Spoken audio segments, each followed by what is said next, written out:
The Galactic Academy of Unified Species was the largest school in the known universe. It floated in space like a giant crystal flower, with towers that reached toward the stars and halls made of glass that showed the endless black sky outside.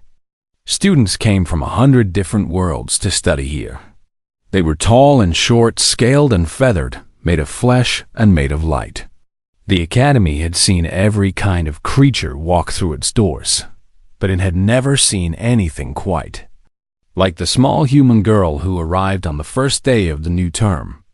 Her name was Yuna, and she was 8 years old. She stood at the entrance of the main hall, looking up at the ceiling that was so high she could not see where it ended. Her heart was beating fast, but she kept her face calm. She was wearing a simple blue uniform that her mother had made smaller to fit her tiny body. On her back was an old backpack made of cloth, the kind that humans had used for hundreds of years. It looked very strange in this place of floating bags and energy containers dotted around her. Students walked past in groups. Most of them were much bigger than her. The Velthri were the tallest. They had blue scales covering their bodies and 4 strong arms. Their eyes were yellow and cold, and they moved like warriors. The Cricks were insect-like creatures with hard shells and many legs. They made clicking sounds when they talked. The Nebulans were the strangest of all. They had no solid bodies. They were made of colored gas that floated and swirled inside special containment suits. All of them looked at Yuna as she walked past. Some of them laughed. Others whispered to their friends. "Is that a human?" one Crix asked, clicking its mandibles. "I thought they would be bigger." "They are from a small planet," another answered. "Weak creatures. I heard they cannot even breathe underwater." Yuna heard them, but said nothing. She kept walking, following the signs to her first class. Her father had prepared her for this. His name was Do-Hin, and he was a diplomat who worked at the academy. He had brought Yuna here because he believed she deserved the best education in the galaxy. But he had also warned her that it would not be easy. Humans are new to the galactic community, he had told her the night before, kneeling down to look into her eyes. "We only joined 50 years ago. That is nothing compared to species that have been in space for thousands of years. They do not know what we are capable of. They see us as small and weak. You must show them the truth, little star. But be patient. The time will come." Yuna had nodded and hugged her father. She understood that now she stood at the door of her first class, Advanced Xenobiology. She took a deep breath and walked in.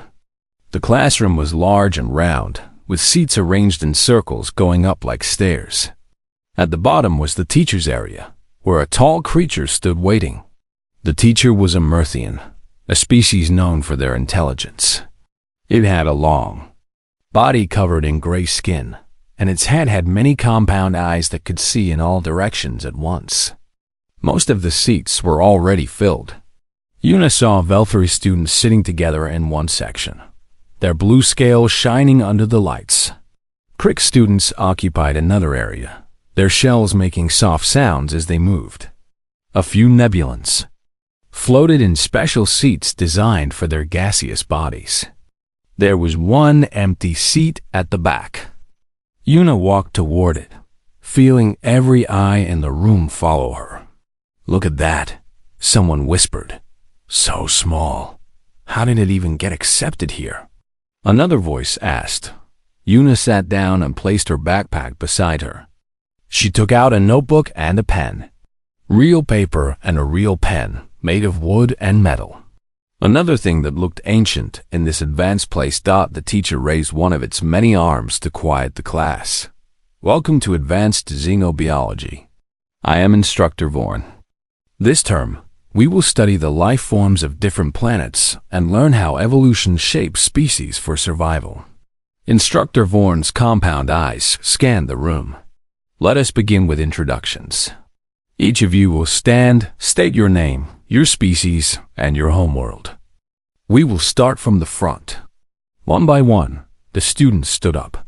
The Velthari spoke proudly of their warrior planet, where only the strong survived. The Cricks described their hive worlds, where billions lived and worked together. The Nebulans talked about their gas giant homes, where they floated through storms that lasted for centuries. Then it was Yuna's turn. She stood up slowly. The room went quiet.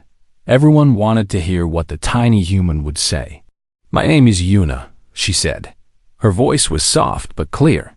"I am human. I come from Earth. It is a Class 4 death world." For a moment, there was silence. Then the room exploded with laughter. A large Velthari in the front row laughed the loudest. His name was Throck, and he was bigger than the other Velthari students. His scales were dark blue, almost black, and his forearms were thick with muscle. He was the son of a famous general, and everyone knew he was destined to be a warrior. "Death World?" Throck said, his voice booming. "That tiny rock? What is so dangerous about it? Too much water?" More laughter filled the room. The Cricks clicked with amusement. A Nebulan turned bright orange, which was their way of showing they thought something was funny. "Please," Throck continued, standing up to make himself look even bigger. "Death worlds are places with extreme radiation, poison atmospheres, and giant predators. Earth is none of those things. It is just a small, wet bowl of mud.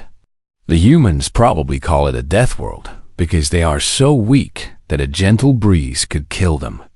The laughter grew louder. While Yuan stood still. She did not cry. She did not shout. She simply waited until the laughter faded, then sat back down. Instructor Vorn restored order and moved on to the next student. But Yuna felt the weight of dozens of eyes on her back. They were all measuring her, judging her, and deciding that she was nothing. Just a small, weak creature from a small, unimportant planet. She opened her notebook and wrote a single line at the top of the first page. Day 1. They do not know yet. She underlined the words twice, then closed the notebook and looked up at the teacher.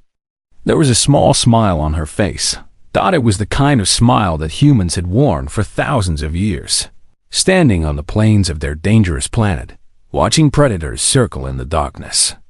It was the smile of a species that had survived ice ages, plagues, and monsters. A smile that said, "We are still here, and we always will be." But nobody in the classroom understood that smile, not yet. The days passed slowly for Yuna, and each one brought new challenges. Throck had decided that making her life difficult was his favorite hobby. He was not just satisfied with laughing at her in class. He wanted everyone to see that humans were nothing, and he wanted Yuna to feel it every single moment. It started with small things. He would walk past her desk and knock her tablet to the floor. When she bent down to pick it up, he would laugh and say something cruel. "Look at the little prey animal, crawling on the ground where it belongs." His friends would laugh with him. They always did. In the hallways, Throck would block her path with his massive body. He was nearly 3 times her height, and his forearms could have crushed her without effort. He would stand there, forcing her to walk around him while he made comments about how humans were so small they could barely be seen. "I almost stepped on you," he would say, grinning with his sharp teeth. "You should be more careful. I might not notice you next time." Other students watched these encounters. Some looked uncomfortable. A few even seemed like they wanted to help. But nobody said anything. Throck was powerful. His family was important. Nobody wanted to make an enemy of him. So Yuna walked alone through the crystal halls, enduring the mockery in silence. The worst part was not the bullying itself. It was the loneliness. Yuna had no friends in this place. The other students either feared Throck too much to talk to her, or they believed what he said about humans being weak and worthless. Why would anyone want to be friends with a creature that would probably fail and go back to its primitive planet? Then, in the 3rd week, something changed. Yuna was sitting alone in the cafeteria. eating a simple meal of rice and vegetables that her mother had packed for her. The academy food was not made for human bodies, so she always brought her own. Around her, students ate glowing cubes and drank sparkling liquids that smelled like nothing she had ever known. A shadow fell over her table. She looked up, expecting to see Throck. But instead, she saw a Velthary female with scales that shimmered like silver in the light. The girl was smaller than most Velthary, and she moved nervously, looking around as if she was worried someone might see her. "Can I sit here?" the girl asked quietly. Yuna nodded slowly. Yes, the silver-scaled girl sat down across from her. She did not have a food tray. She just sat there, looking at Yuna with curious yellow eyes. "My name is Mira," she said. "I have been watching you." Yuna was not sure what to say. "Why? Because you do not cry," Myra said. "Throck has been terrible to you for weeks. He has done things that would make any other student break down and run away. But you just keep going. You sit in class, you take notes, you walk through the halls like nothing is wrong. I want to know how." Yuna looked at this strange silver girl for a long moment. She could see something in Myra's eyes that she recognized. Pain, loneliness, the feeling of being different. "Why are your scales silver?" Yuna asked. "I have only seen blue Velthary." Mira looked down at her hands. "It is a genetic mistake. I was born this way. My family was ashamed of me. On Veltharis, different is the same as weak. I have no friends either. People think I am cursed." Understanding passed between them like a warm light. "I do not cry because it would not change anything," Yuna said finally. "Humans learned a long time ago that tears do not stop predators. Only strength does. But strength is not always about muscles and claws. Sometimes it is about patience. About waiting. Waiting for what?" Yuna smiled that strange smile again. For the right moment. From that day on, Myra and Yuna were friends. They sat together at lunch. They walked to class together. When Throck came to bother Yuna, Mira stood beside her. Even though her silver scales marked her as a target too, Throck noticed their friendship and hated it. "Now the weak are gathering together," he announced one day. Loud enough for everyone in the hallway to hear. "The defective Velthary and the worthless human. What a perfect pair. Both of you are mistakes that should never have been allowed to exist." Myra's hands trembled, but she did not move. Yuna put a gentle hand on her arm. "Do not listen to him," Yuna whispered. "His words only have power if we let them." But Throck was not satisfied with words that day. He stepped closer, towering over both of them like a mountain of blue scales and muscle. "You think you are strong because you have a friend now?" he said to Yuna. "You are nothing. Your whole species is nothing.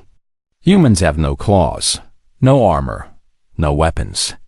You are soft and slow and stupid. The only reason you still exist is because the galaxy has not bothered to wipe you out yet." He reached out with one of his 4 arms and shoved Yuna against the wall. The impact hurt. She could feel a bruise forming on her shoulder. "Know your place, little mammal," Throck growled. "You are prey. You will always be prey." He walked away laughing, his friends following behind him. Myra helped Yuna stand up straight.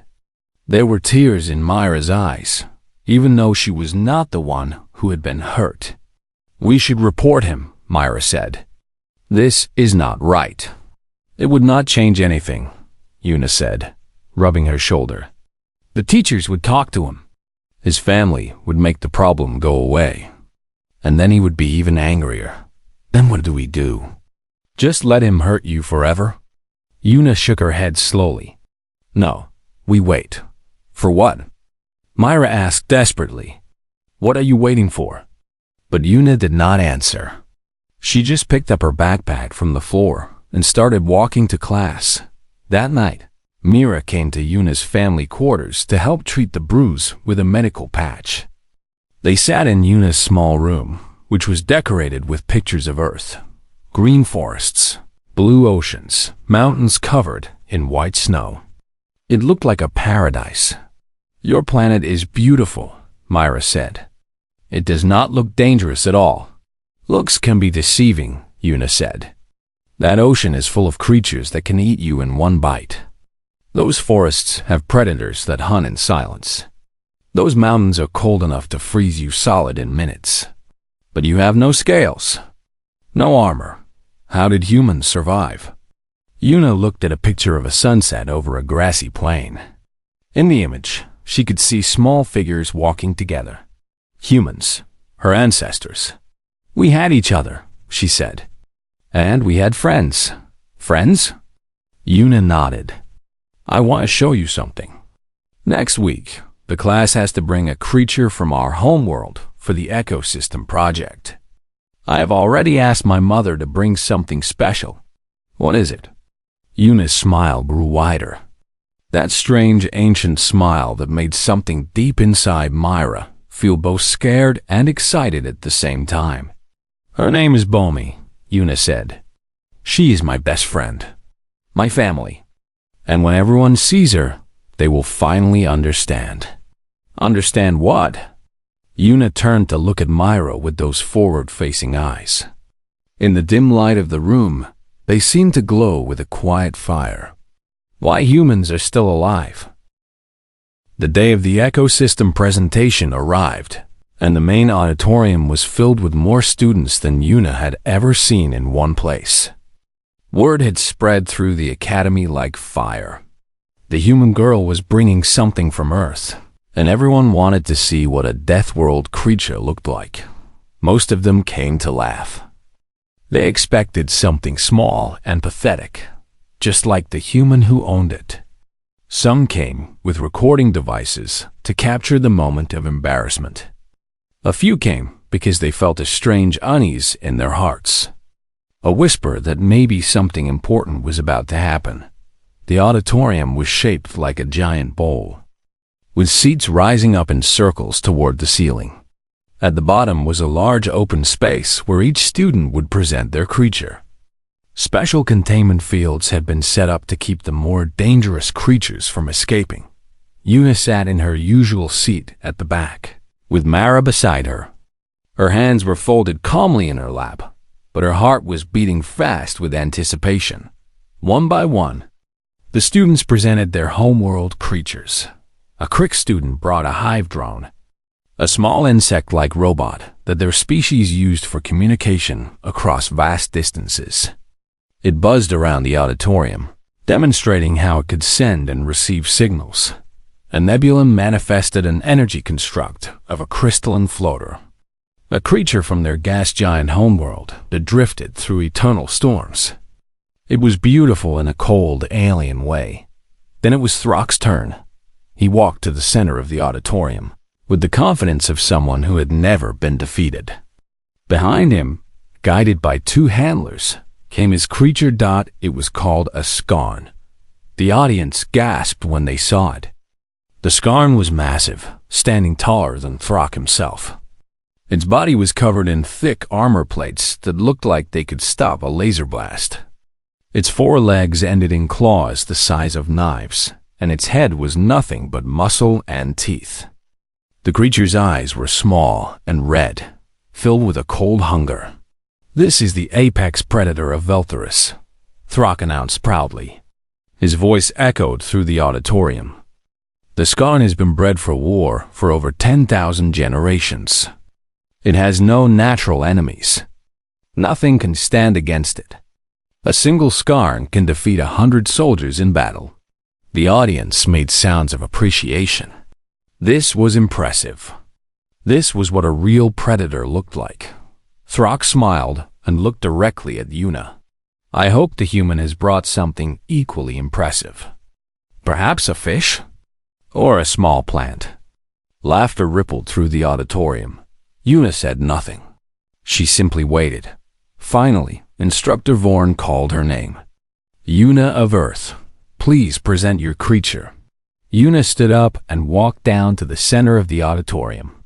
She was so small compared to the space around her, so fragile-looking compared to the armored skarn that was being led back to its containment area. She stood alone in the middle of the open space. No cage, no containment field, nothing. The audience murmured in confusion. "Where is your creature?" Instructor Vorn asked, compound eyes blinking. "She is coming," Una said calmly. "My mother is bringing her. She should be here any moment." As if on cue, the main doors of the auditorium slid open with a soft hiss. A human woman walked in.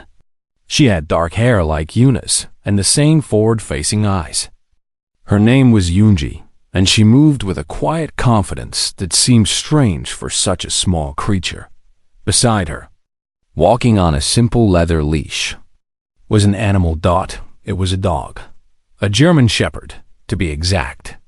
Her name was Bomi, and she was beautiful in a way that made several students lean forward in their seats. Her fur was thick and golden brown, with a black pattern across her back. Her ears stood up straight, turning this way and that as she took in the sounds of the auditorium. Her eyes were amber-colored, bright and intelligent, scanning the room with calm attention. Bomi weighed about 80 pounds. She came up to Yunji's waist. She was nothing compared to the massive skarn. The auditorium was completely silent. Then Throck started laughing. It was a loud, mocking laugh that echoed off the walls. He stood up from his seat, pointing at the dog with one of his forearms. "That is your apex predator?" he shouted. A furry little. He stopped. Bomi had turned her head to look at him. She did not growl. She did not bark. She did not bare her teeth or make any threatening sound. She simply looked at him with those amber eyes. And something in that gaze made Throck's voice die in his throat. Behind him, the skarn made a sound. It was a whimper. The 600-pound war beast. The apex predator of Veltharis. The creature that had been bred for 10,000 generations to fear nothing, pressed itself against the ground and whimpered like a frightened child. The audience stared in disbelief. Hamlers rushed to the skarn, trying to understand what was happening. But the creature refused to stand. It refused to even lift its head. Its small red eyes were fixed on the dog, and they were full of terror. "What is happening?" Instructor Vorn asked, compound eyes wide with shock. Yunji smiled. It was the same smile that Una always wore, that strange expression that seemed to come from somewhere ancient and deep. "Bomi is not our apex predator," she said, her voice clear and calm. "We are. Humans are the apex predators of Earth." The auditorium went even more silent. If that was possible, Bomi is what happens when one apex predator decides to become friends with another apex predator, Unji continued. She reached down and unclipped the leash from Bomi's collar. For one terrible moment, every non-human in the auditorium held their breath. The predator was free. It was going to attack. It was going to. Bomi ran across the auditorium floor, her tail wagging so fast it was a blur. She leaped into Una's arms. The little human girl laughed with pure joy, falling backward onto the floor as her dog covered her face with kisses. Bomi's tail never stopped wagging. Her whole body wiggled with happiness. "Good girl," Una said, her voice muffled by fur. "Good girl, Bomi. I missed you too." The audience watched in stunned silence as the apex predators rolled around on the floor together, playing and laughing and showing more love than most species in the galaxy ever displayed in public. Throck had sat back down. His scales had lost all their color, turning from dark blue to pale gray. He could not understand what he was seeing. The skarn was still trembling behind him. Myra, sitting alone now in the back row, felt tears forming in her eyes. But these were not tears of sadness. They were tears of something else entirely. She was witnessing something that would change the galaxy forever. She just did not know it yet. The silence in the auditorium lasted for what felt like hours. Everyone was still staring at Una and Bomi, trying to understand what they had just witnessed. A war beast that feared nothing had been reduced to a trembling wreck by a creature half its size. And that same terrifying creature was now lying on its back, letting a small human child rub its belly. Instructor Vorn stepped forward. The Merthian's compound eyes were blinking rapidly, a sign of deep confusion and scientific curiosity. "I require an explanation," the instructor said. "How did this animal intimidate a Skarn? The Skarn is bred to fear nothing.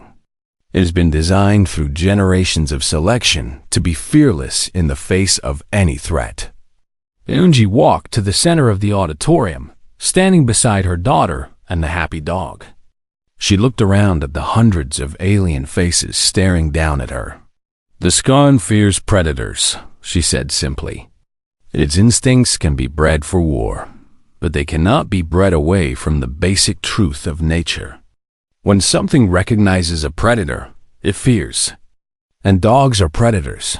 She paused, letting that sink in.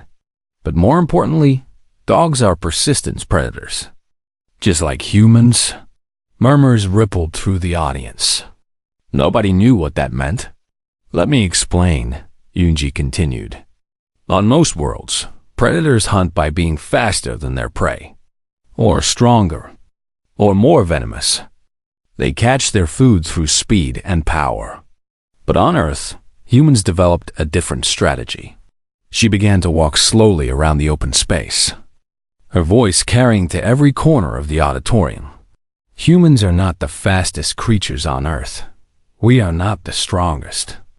We do not have claws or fangs or armor. But we have something that almost no other creature in the known universe has developed to the same degree." She stopped and looked directly at Throck. "We never stop." Throck's scales rippled with confusion. "What does that mean?" "It means that humans do not chase their prey. We follow them. We can walk for days without rest. Our bodies are designed to move continuously for hours and hours across any terrain. Deserts, mountains, forests, snow. It does not matter. We keep walking." Yunji's voice grew stronger. "On Earth, our ancestors would pick an animal to hunt.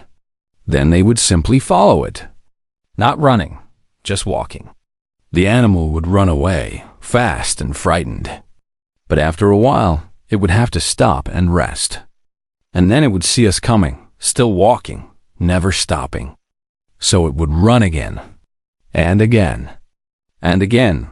The auditorium was completely silent now. Eventually, Yunji said, the prey would give up. It would collapse from exhaustion, from terror, from the understanding that no matter how fast it ran, we would always be coming.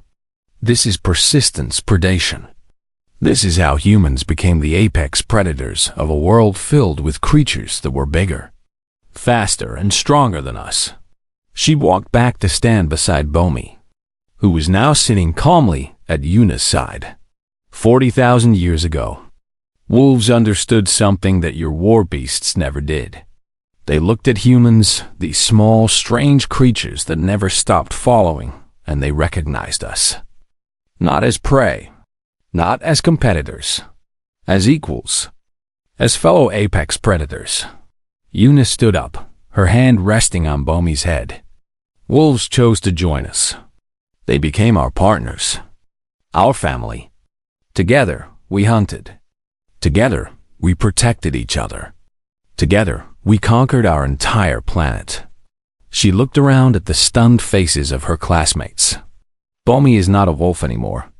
Over thousands of generations, wolves changed. They became dogs. But inside every dog is still the spirit of that first wolf who looked at a human and decided to be friends instead of enemies. Throck stood up slowly. His scales were still pale, and his voice was shaking when he spoke. That is impossible. Humans come from a Class 4 death world. You should have been killed by the environment, by disease, by the larger predators. How did you survive? Yuna smiled that ancient smile. Our world has extreme temperatures that can kill unprotected creatures in minutes. We survived by making clothes from the skins of animals and building shelters from their bones. Our world has diseases that would destroy most species in hours. We survived by developing immune systems that learn and adapt. Our world has radiation from our star that causes cancer and death. We survived by staying in shade and creating medicine to heal ourselves. She took a step forward. Our world has predators with teeth longer than your arm and claws that can cut through metal. We survived by working together, by making tools, by forming bonds with other species who chose to stand with us. Bomi stood up beside her, ears forward, eyes alert. In that moment, standing together, the small human girl and her dog looked like something out of a nightmare. Not because they were scary in the traditional sense, but because they represented something that every other species in the auditorium could feel deep in their instincts. They represented partners, hunters who had chosen each other, a bond forged in blood and survival over countless generations. The Crick students clicked nervously. The Nebulans had turned pale gray with fear. Even Instructor Vorn took a small step backward. "We did not bring weapons to space," Yunji said. "We did not need to. We brought something more dangerous." She looked at Yuna with pride in her eyes. "We brought family." The word hung in the air like a challenge. A Crick student in the front row spoke up, his voice trembling. "Your species bonds with other predators? You make them part of your family units?" "Yes," Yuna said. "Dogs, cats, horses, birds. Hundreds of species on Earth live alongside humans. We protect them. They protect us. We work together. But why?" the Cricks asked. "What do you gain from it?" Yuna thought about the question carefully. Then she looked at Bomi, who looked back at her with those intelligent amber eyes. "Love," Yuna said simply. "We gain love." The auditorium fell silent again, but this time the silence felt different.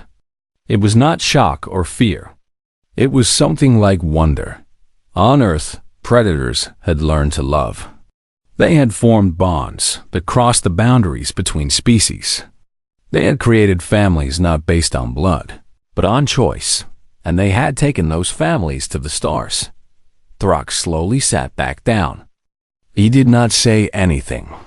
For the first time since Yuna had arrived at the academy, he had nothing to say that the scar behind him had stopped trembling. But it still refused to look at BOM. It knew what it was looking at. It was looking at a creature that had chosen to stand beside the most terrifying predators in the galaxy, and that made it more dangerous than anything else in the universe. After that day, everything changed at the Galactic Academy of Unified Species.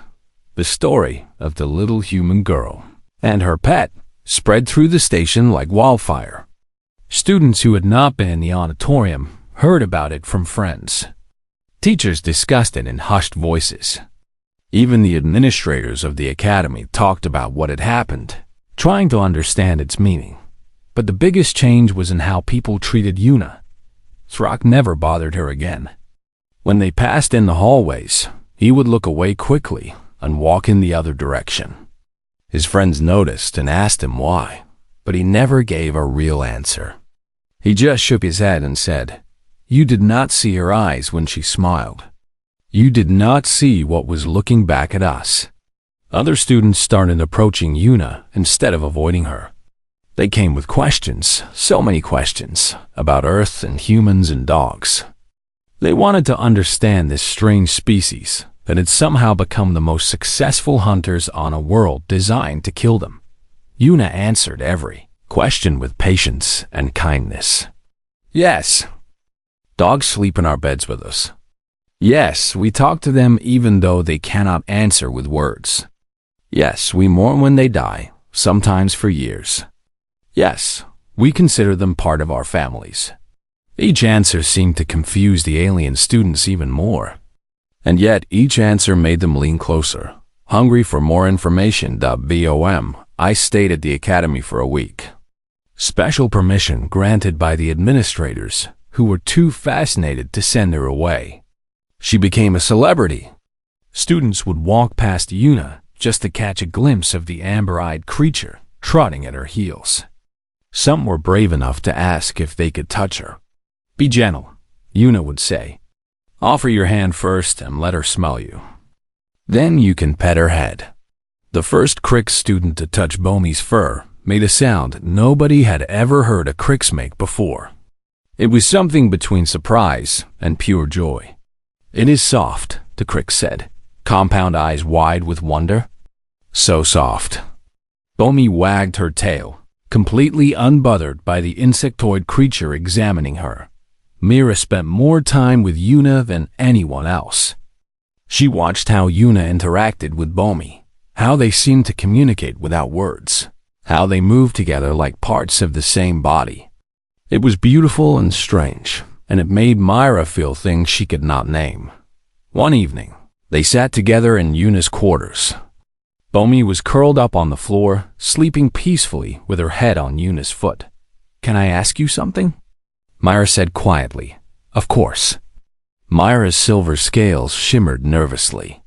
"In your presentation, your mother said that wolves chose to join humans, that they looked at you and decided to be friends instead of enemies." "Yes. How did they know? How did the wolves know that humans were worth joining?" Yuna thought about this for a long moment. She looked down at Bomi, at this creature whose ancestors had made a choice thousands of years ago that had changed the history of two species. "I do not think they knew for certain," Yuna said finally. "I think it started small. Maybe a wolf approached a human campfire on a cold night, looking for warmth. Maybe a human threw some leftover food to a wolf who looked hungry. Small moments of kindness. Small acts of trust." She smiled softly. "And over time, those small moments became something bigger. The wolves who trusted humans lived longer. The humans who worked with wolves hunted better. They helped each other. They protected each other. And eventually, they could not imagine being apart." Myra's hearts were beating fast. Do you think humans could bond with other species? Not just Earth creatures?" Yuna looked at her friend, at this silver-scaled girl who had been rejected by her own kind, who had shown kindness when no one else would, who had stood beside her through weeks of cruelty. "We already have," Yuna said. She reached out and took Myra's hand. The scales felt cool against her soft human skin, but the warmth between them had nothing to do with temperature. "You are my friend, Myra. You chose to stand with me when everyone else laughed. That makes you family." Tears formed in Myra's yellow eyes. Among Velthari, crying was seen as the ultimate weakness. But in this moment, she did not care. "I do not understand how humans do it," she whispered. "How you make everything feel so important." Yuna squeezed her hand gently. "That is our secret. We do not just survive. We connect. We bond. We love. It is what makes us strong." The news of what happened at the academy spread beyond the station. It traveled to other systems, other planets, other species. Everywhere it went, people talked about the small human girl and her dog, about the war beast that had trembled in fear, about the truth of what humans really were. Some species grew afraid. They looked at humans differently now, wondering what these small creatures might do if they ever decided that the galaxy was worth hunting. The thought kept some leaders awake at night. But other species grew curious. They sent messages to human worlds, asking about Earth animals, about pets, about the concept of forming families with other creatures. They wanted to understand this power that humans possessed, this ability to turn predators into partners. And slowly, very slowly, the galaxy began to change. On distant worlds, aliens started welcoming human visitors not with fear or mockery, but with curiosity and hope. They had heard the stories. They had learned the truth. Humans did not want to conquer the galaxy. They did not want to rule over other species. They wanted something much more terrifying and wonderful. They wanted to make friends. They wanted to find family among the stars. Yuna graduated from the Galactic Academy 3 years later. At the top of her class, Mira graduated beside her, the first silver-scaled Valkyrie to ever receive honors. They had done it together. Just like everything else taught at the graduation ceremony, Yuna gave a speech. Thousands of students from hundreds of species listened as the small human stood at the podium, no longer a scared little girl, but a young woman who had changed the course of history. "I came to this academy as a stranger," she said. "I was mocked for being small, for being soft, for coming from a planet that everyone thought was unimportant. But I learned something here that I will carry with me forever." She looked out at the sea of faces, so many different colors and shapes and sizes. Strength is not about muscles or armor or weapons. Strength is about connection, about choosing to stand beside someone when it would be easier to walk away, about offering kindness when the world offers cruelty. Her voice grew stronger. Humans survived our death world, not because we were the biggest or the strongest. We survived because we learned to love. We made families with wolves and became unstoppable. Now we are here, among the stars, ready to make new families. She smiled that ancient smile, the one that had confused and frightened so many people. So if you are scared of humans, do not be. We are not looking for enemies. We are looking for friends. We are looking for family. And if you choose to stand with us, we will never let you go. In the front row, Mira was crying openly now. Beside her, a very old dog with gray fur around her muzzle wagged her tail slowly. Bomi had grown old, but she was still here. Still loyal. Still family dot, and watching the ceremony from a seat in the middle of the auditorium. A blue-scaled Valkyrie named Thrak felt something he had never expected to feel. He felt hope. Maybe. He thought, it was not too late to learn how to be a friend. Maybe it was not too late to become family.